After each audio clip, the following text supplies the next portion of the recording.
ಶಿವಸೂತ್ರ ಪ್ರವಚನ ಮಾಲಿಕೆ. ಕಳೆದು ಹೋಯಿತು ಸ್ವರ್ಣಯುಗ, ಉಳಿದಿದೆ ಸ್ವರ್ಣಧೂಳಿನ ಶೇಷ. ಓಶೋ. Fifth recording. ಮತ್ತೊಂದು ಮಾತು, ಆತ್ಮವಿದೆ ಎಂದುಕೊಳ್ಳುವುದರಿಂದ ನಿಮಗೆ ಒಂದಾನೊಂದು ಸಂತೋಷವೂ ಉಂಟಾಗಬಹುದು.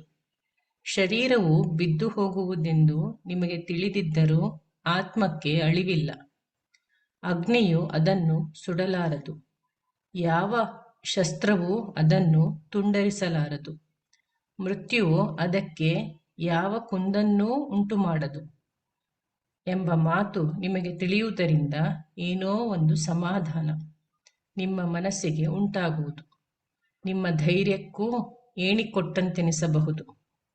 ಆದರೆ ಈ ನಿಮ್ಮ ಸಮಾಧಾನ ಎಂದಿಗೂ ಸತ್ಯವಲ್ಲ. ಆತ್ಮವನ್ನು ಈ ರೀತಿಯಲ್ಲಿ ಅಂಗೀಕರಿಸಲಾಗದು. ಒಂದು ಒಣ ಸಿದ್ಧಾಂತದಂತೆ ಅದನ್ನು ಕಣ್ಮುಚ್ಚಿ ಅದನ್ನೇ ಮತ್ತೆ ಮತ್ತೆ ಹೇಳುತ್ತಾ ಸಂಮೋಹಿತನಾಗುವುದು ಸರಿಯಲ್ಲ. ಯಾವಾತನು ತನ್ನ ಚೈತನ್ಯವನ್ನು ಹೆಚ್ಚಿಸಿಕೊಳ್ಳುವನೋ ಅವನು ಮಾತ್ರ ಆತ್ಮವನ್ನು ಅರಿಯಬಲ್ಲನು.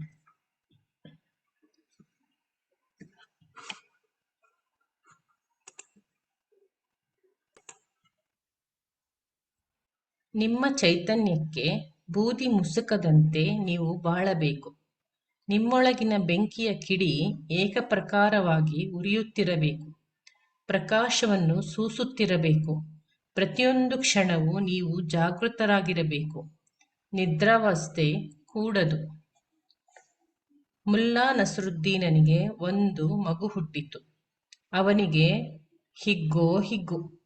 ತನ್ನೊಬ್ಬ ಆತ್ಮೀಯ ಗೆಳೆಯನೊಂದಿಗೆ ಖುಷಿಯಿಂದ ಪಾನಗೃಹವನ್ನು ಹೊಕ್ಕನು. ಏಕೆಂದರೆ ನಿಮಗೆ ತಿಳಿದಿರುವ ಖುಷಿಯೊಂದೇ, ಅದೇ ಎಚ್ಚರ ತಪ್ಪುವುದು. ಎಚ್ಚರ ತಪ್ಪುವುದೇ ನಿಮ್ಮ ದೊಡ್ಡ ಆನಂದ.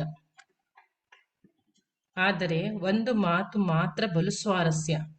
ಶಿವ, ಬುದ್ಧ, ಮಹಾವೀರರು ಎಚ್ಚರ ಒಂದೇ ಪರಮಾನಂದವೆಂದು ಅರಚುತ್ತಿರುವರು. ಆದರೆ ನಿಮಗೆ ತಿಳಿದಿರುವ ಸುಖ ಎಚ್ಚರ ತಪ್ಪುವುದೊಂದೇ. ಇದರಲ್ಲಿ ನಿಮ್ಮದು ಸರಿಯೋ ಅವರದ್ದೇ ಸರಿಯೋ ಹೇಳಲಾಗುವುದಿಲ್ಲ.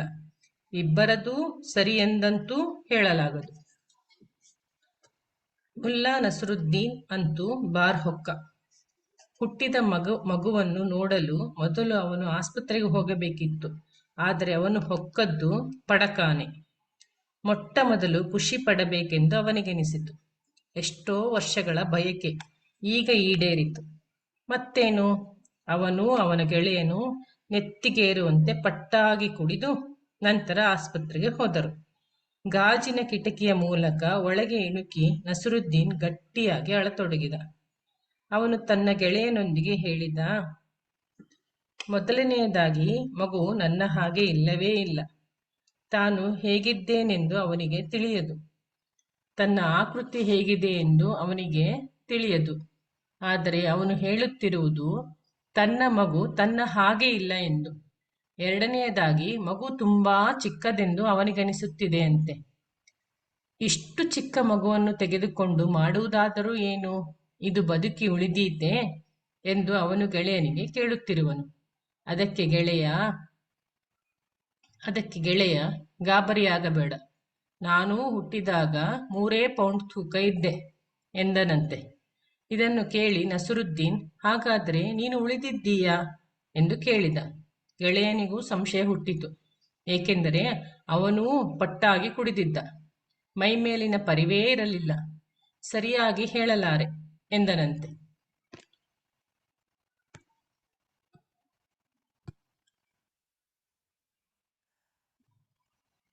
ಮನುಷ್ಯನು ಯಾವಾಗಲೂ ಮೂರ್ಛೆಯಲ್ಲೇ ಇರುವನು. ಅವನು ಬಾಳಲ್ಲಿ ಕಂಡು ಉಣ್ಣುವುದೆಲ್ಲ,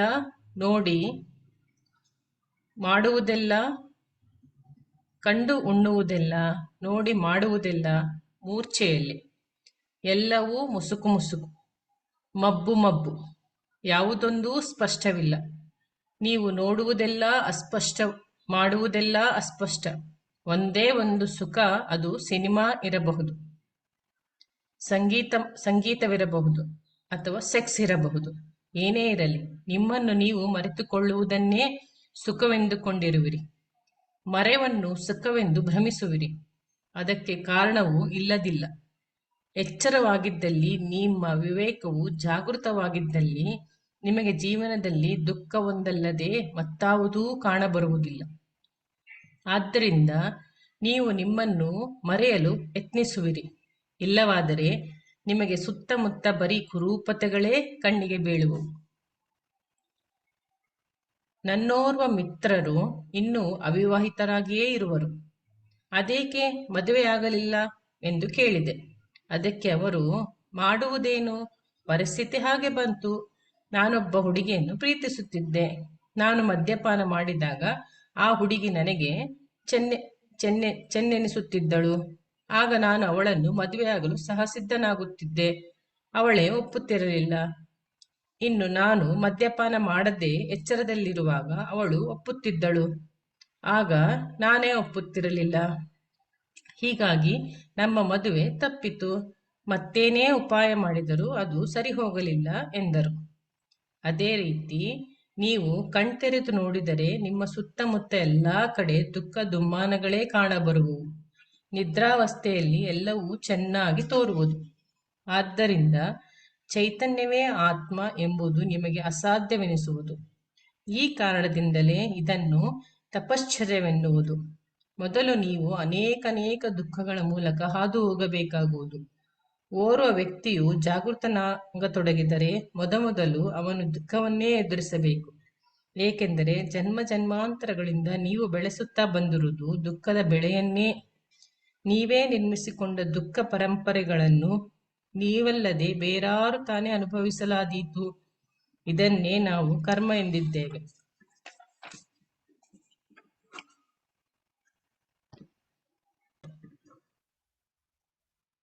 ಕರ್ಮವೆಂಬುದರ ಅರ್ಥವಿಷ್ಟೇ. ಜನ್ಮಾಂತರಗಳಿಂದ ನಾವು ಕೂಡಿ ಹಾಕಿದ ದುಃಖಗಳನ್ನು ತಿಳಿದೋ ತಿಳಿಯದೆಯೋ ಬೆಳೆಸಿಕೊಂಡು ಬಂದ ದುಃಖದ ಬೆಳೆಯನ್ನು ನಾವಲ್ಲದೆ ಬೇರಾರು ತಾನೇ ಅನುಭವಿಸಲಾದೀತು. ಜಾಗೃತಿ ಉಂಟಾದಾಗ ನಾವು ಬಿತ್ತಿರುವ ದುಃಖದ ಬೆಳೆ ಅತೀ ದೀರ್ಘವಾಗಿ, ಅತೀ ವಿಸ್ತಾರವಾಗಿ, ಅಪಾರವಾಗಿ ತೋರಬಹುದು. ಇಷ್ಟೊಂದು ದುಃಖವನ್ನು ಎದುರಿಸಲಾದೀತೇ ಎಂದು ಮನಸ್ಸು ಧೈರ್ಯಗೆಡಲೂಬಹುದು. ಆದರೂ ಅದನ್ನು ನಾವೇ ಅನುಭವಿಸಬೇಕು. ಚಿಂತೆಯಿಂದ ತಲೆಯ ಮೇಲೆ ಕೈ ಹೊತ್ತರೆ ಫಲವಿಲ್ಲ. ಅಂದಹಾಗೆ ನೀವು ಮಾಡುವುದು ಸಹ ಅದೇ. ಧೈರ್ಯಗೆಟ್ಟು ಮತ್ತೆ ಅದೇ ಮದ್ಯವನ್ನು ಸೇವಿಸತೊಡಗುವಿರಿ. ಮತ್ತೆ ಪಾಪದ ಬೆಳೆ ಹುಲುಸಾಗುತ್ತಾ ಹೋಗುವುದು. ನರಕವು ಸಮೀಪಿಸುತ್ತಾ ಹೋಗುವುದು. ಹೀಗೆ ಪ್ರತಿ ಜನ್ಮದಲ್ಲಿ ದುಃಖದ ಸಂಕೋಲೆಗೆ ಇನ್ನಷ್ಟು ಕೊಂಡಿಗಳನ್ನು ಸೇರಿಸುತ್ತಾ ಪತನದ ಕತ್ತಲ ಕೂಪದಲ್ಲಿ ಕೆಳಗಿಳಿಯುತ್ತಾ ಹೋಗುವಿರಿ.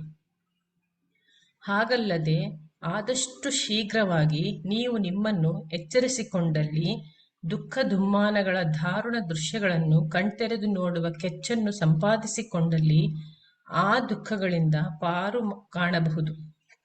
ಎದೆಗೊಟ್ಟು ದುಃಖದ ದೃಶ್ಯಗಳನ್ನು ನೋಡುವ ಸಾಹಸ ಮಾಡಿದರೆ, ಸಚೇತನರಾಗಿ ಆ ದುಃಖ ದುಮ್ಮಾನಗಳಲ್ಲಿ ಪಯಣಿಸಿದರೆ ಅವುಗಳ ಭಾರ ಕಡಿಮೆಯಾಗಿ ಕ್ಷೀಣಿಸುವುದು. ಆ ದುಃಖಗಳನ್ನು ಗೆದ್ದು ಕರ್ಮಬಂಧನಗಳಿಂದ ನೀವು ಪಾರಾಗಬಹುದು. ಈ ಕರ್ಮಬಂಧನವು ನಿಮ್ಮ ಆತ್ಮವನ್ನು ಸುತ್ತುವರಿದು ಬಿಗಿದು ಕಟ್ಟಿದೆ.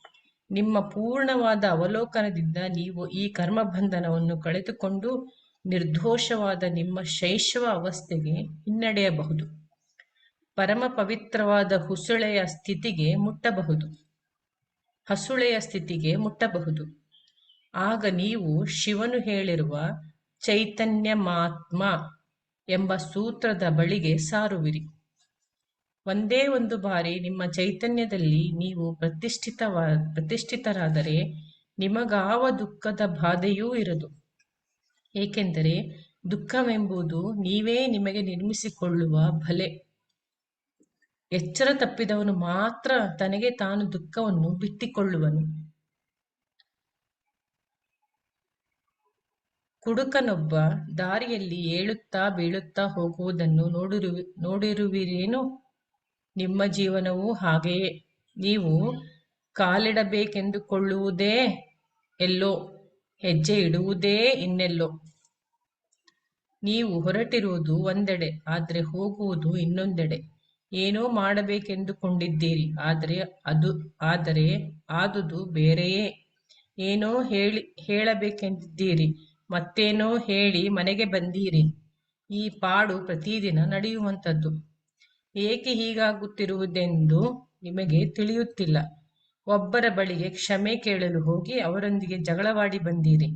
ಎಚ್ಚರವಿದೆಯೇ ನಿಮಗೆ? ಪ್ರೇಮದ ಬಗ್ಗೆ ಭಾಷಣ ಮಾಡುತ್ತಿದ್ದೀರಿ, ಕಡೆಗೆ ಅದು ವೈರವಾಗಿ ಪರಿಣಮಿಸಿತು. ಒಬ್ಬ ಮನುಷ್ಯ ಮದ್ಯದ ಅಮಲಿನಲ್ಲಿ ಆಕಾಶವನ್ನು ನೋಡುತ್ತಾ ಹೋಗುತ್ತಿದ್ದ. ಅವನ ಪಕ್ಕದಲ್ಲೇ ಒಂದು ಕಾರು ಭರ್ರನೆ ಬಂತು. ಡ್ರೈವರ್ ಹೇಗೋ ಕಷ್ಟಪಟ್ಟು ಕಾರನ್ನು ನಿಲ್ಲಿಸಿ ಅವನಿಗೆ ಹೇಳಿದ, ಏನಯ್ಯ ಮಹಾನುಭಾವ, ನೀನು ಹೋಗಬೇಕಾದ ಕಡೆಗೆ ನೋಡದಿದ್ದರೆ ನೋಡುತ್ತಿದ್ದ ಕಡೆಗೆ ನೀನು ಹೋಗಬೇಕಾದೀತು. ನಿಮ್ಮೆಲ್ಲರ ಪಾಡು ಸಹ ಎಲ್ಲಿಗೆ ಹೋಗುತ್ತಿದ್ದೇವೆ, ಏನು ಮಾಡುತ್ತಿದ್ದೇವೆಂದು ನಮಗೆ ಸವರ್ಥ ತಿಳಿಯದು. ನಾವು ನೋಡುವುದೆಲ್ಲಿ, ಏಕೆ ನೋಡುತ್ತಿದ್ದೇವೆ, ಏನೊಂದೂ ತಿಳಿಯದು.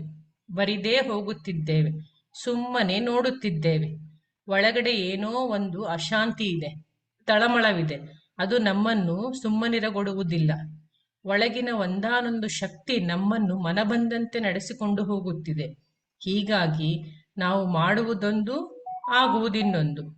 ಜನರು ನನ್ನ ಬಳಿ ಬಂದು ಹೇಳುವುದುಂಟು, ಸ್ವಾಮಿ, ನಾವು ಕೆಟ್ಟ ಕೆಲಸವನ್ನೇನೂ ಮಾಡಿಲ್ಲ, ಆದಷ್ಟು ಒಳ್ಳೆಯದನ್ನೇ ಮಾಡುತ್ತಿದ್ದೇವೆ, ಆದರೂ ಕೆಟ್ಟದ್ದೇ ಆಗುತ್ತಿದೆಯಲ್ಲ. ಒಳ್ಳೆಯದನ್ನೇ ಮಾಡಿದರೂ ಕೆಟ್ಟದಾಗುತ್ತದೆ. ಒಳ್ಳೆಯದನ್ನೇ ಮಾಡಿ ಕೆಟ್ಟದಾಗುವುದು ಇದು ಅಸಂಭವ. ಒಂದು ವೇಳೆ ನೀನು ಎಚ್ಚರ ತಪ್ಪಿ ಬೀಜ ಬಿತ್ತಿರಬಹುದು. ನೀವು ಬಿತ್ತಿದ್ದಂತೂ ಬೇವೇ. ನಿಮ್ಮ ಎಚ್ಚರ ನಿಮ್ಮ ಹತೋಟಿಯಲ್ಲಿರಲಿಲ್ಲ. ಏಕೆಂದರೆ ಬೆಳೆದ ಮರ ಸುಳ್ಳಾಗುವುದೇ? ನೀವೇ ಬಿತ್ತುವಾಗ ಮರೆವಿನಿಂದ ಏನನ್ನೋ ಬಿತ್ತಿರುವಿರಿ. ನೀವು ಒಳ್ಳೆಯದನ್ನೇ ಮಾಡಿದ್ದರೂ ಮನಸ್ಸಿಟ್ಟು ಮಾಡುವುದಿಲ್ಲ. ಅಪ್ಪಿತಪ್ಪಿ ಅದು ಒಳ್ಳೆಯದಾಗಿರಬಹುದು. ನೀವು ನಿಜವನ್ನೇ ಹೇಳಿದರೂ ಅದರಲ್ಲಿ ಮತ್ತೊಬ್ಬರಿಗೆ ನೋವುಂಟಾಗಬೇಕೆಂಬ ಉದ್ದೇಶವಿರುವುದು. ನೀವು ಸತ್ಯವನ್ನಾಡುವುದು ಸಹ ಮತ್ತೊಬ್ಬರಿಗೆ ಅವಮಾನಿಸಲೆಂದೇ ನಿಜವನ್ನು ಹೇಳುವಿರಿ. ಆದರೆ ಅದನ್ನು ನೀವು ಒಂದು ಘಾತಕವಾಗಿ ಶಸ್ತ್ರದಂತೆ ಉಪಯೋಗಿಸುವಿರಿ. ನಿಮ್ಮ ಸತ್ಯಗಳು ಕಹಿಯಾದವು. ಸತ್ಯವು ಕಹಿಯಾಗುವ ಅಗತ್ಯವೂ ಇಲ್ಲ. ಆದರೆ ನಿಮಗೆ ರಸ ದೊರೆಯುವುದು ಈ ಕಹಿಯಲ್ಲ. ಸತ್ಯದಲ್ಲೇನೋ ನಿಮಗೆ ರಸ ಕಾಣದು. ನಿಮ್ಮ ಸುಳ್ಳು ಯಾವಾಗಲೂ ಸಿಹಿಯಾಗಿರುವುದು. ನಿಮ್ಮ ಸತ್ಯವು ಎಂದೆಂದೂ ಕಹಿಯೇ. ಹಾಗೇಕೆ? ಕಹಿ ಎಂಬುದು ಸತ್ಯದ ಸ್ವಭಾವವೇನು? ಸಿಹಿ ಸುಳ್ಳಿನ ಅಂಗವೇನು? ಹಾಗೇನಿಲ್ಲ. ಸುಳ್ಳನ್ನು ಚಲಾಯಿಸಬೇಕೆಂದು ನಿಮ್ಮ ಇಚ್ಛೆ, ಆದ್ದರಿಂದ ಅದನ್ನು ಸಿಹಿ ಮಾಡುವಿರಿ. ಏಕೆಂದರೆ ಅದು ಸಿಹಿಯಾಗಿದ್ದರೆ ಚಲಾವಣೆಯಾಗುವುದಿಲ್ಲ, ಸಿಹಿಯಾಗದಿದ್ದರೆ ಚಲಾವಣೆಯಾಗುವುದಿಲ್ಲ. ಮೊದಲೇ ಸುಳ್ಳು, ಚಲಾವಣೆ ಹೇಗೆ ತಾನೇ ಆದೀತು? ಸಿಹಿಯ ಲೇಪನದಿಂದ ಅದು ಚಲಾವಣೆಯಾಗುವುದು. ನಾವು ಕಹಿಯಾದ ಗುಳಿಗೆಗೆ ಸಿಹಿಯನ್ನು ಲೇಪಿಸಿದರೆ ಮಕ್ಕಳು ಅದನ್ನು ಸಿಹಿ ಎಂದುಕೊಂಡು ನುಂಗಿಬಿಡುವರು, ಅಲ್ಲವೇ? ಕಹಿಯು ತಿಳಿಯುವುದರಲ್ಲಿ ಗುಳಿಗೆ ಹೊಟ್ಟೆಯಲ್ಲಿ ಸೇರಿ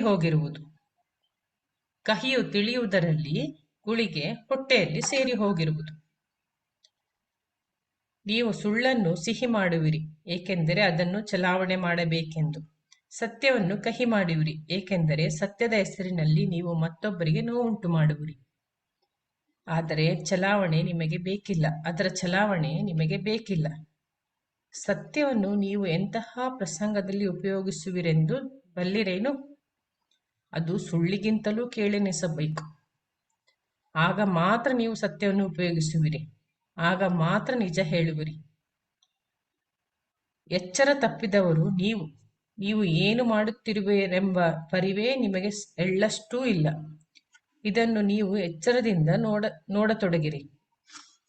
ನೀವು ಯಾವ ಮಾತನ್ನು ಆಡಬೇಕೆಂದಿದ್ದೀರೋ ಅದನ್ನೇ ಹೇಳಿದ್ದೀರೋ, ಅಥವಾ ಬೇರೇನಾದರೂ ಹೇಳಿದ್ದೀರೋ, ನೀವೇನು ಹೇಳಿದಿರೋ ಅದನ್ನೇ ಹೇಳಬೇಕೆಂದು ಯೋಚಿಸಿದ್ದೀರೋ, ಅಥವಾ ಬೇರೇನಾದರೂ ಯೋಚಿಸಿದ್ದೀರೋ ಎಂದು ಗಮನವಿಟ್ಟು ನೋಡತೊಡಗಿರಿ.